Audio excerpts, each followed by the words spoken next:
What's going on, everyone? It's Red Friday. It's time for another VA mortgage update, and this one's a little bit different because I did a podcast with Black Rifle Coffee with Jared Taylor specifically, and he asked me a question that I'd never thought about before. He said, Sean, someone's in the military currently, 23 years old.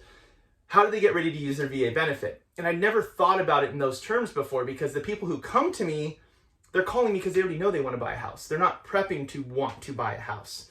So this is for anyone, military or not. This is kind of applicable to anyone that's, I'd say, is 18 to 23 years old.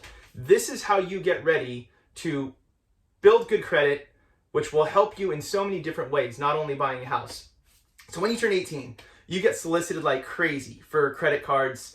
And why? Because they know your parents have told you no, they know you want all these things. We tend to be materialistic at that age. So here's free money, and people go into debt really quickly, buying things that they don't need, buying things they can't afford because there's this illusion of having money. It's not real.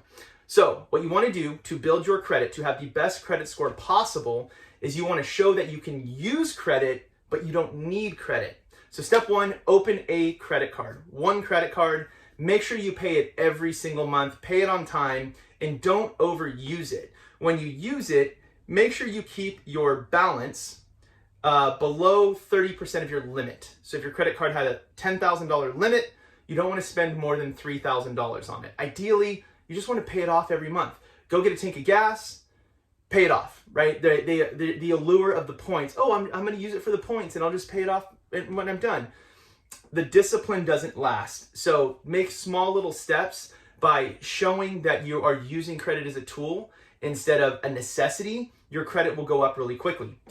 Now, I would encourage to have no more than 3, but at least 3 trade lines. Trade line being credit card, auto loan, gas card, something that reports on your credit report.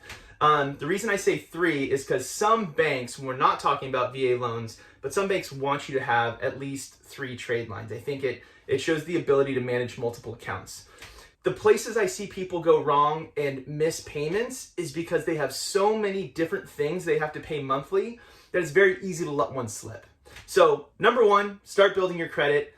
Short version of that, open a credit card, use it, pay it off immediately. Just keep that going. Don't use it as real money. It's not real money. It's there as a tool for you to build credit and show your ability to borrow and pay back immediately. That's the best way to build your credit. Number two, save up some money. So with your VA benefit, you don't have to put any money down. 0 down, right? 0 down payment.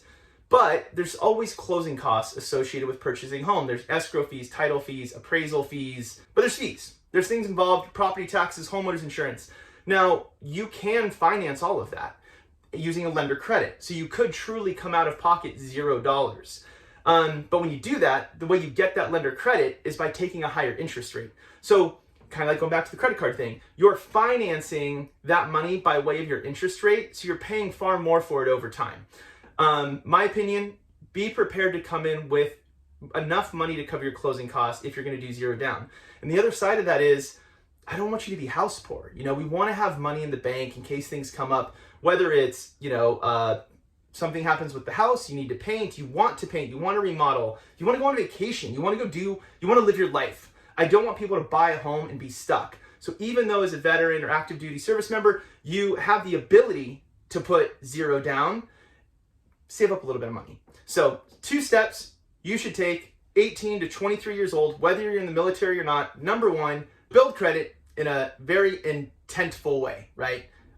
I know what I'm doing here. This is on purpose. This is not frivolous. Number one, build your credit. Number two, save up some money. And if that means skipping the expensive coffee, skipping the beers out, it doesn't have to be this extravagant thing that we all see now. Slow down on Amazon. I'm guilty of that one. So that's it. Those are the top 2 things you can do, whether you're in the military or not. Build your credit, save up money, be smart about it. That's it. And then you will be well positioned to purchase a home when you're ready to in the future. If you have any questions, reach out anytime. Thank you guys so much, and I'll talk to you soon. Cheers.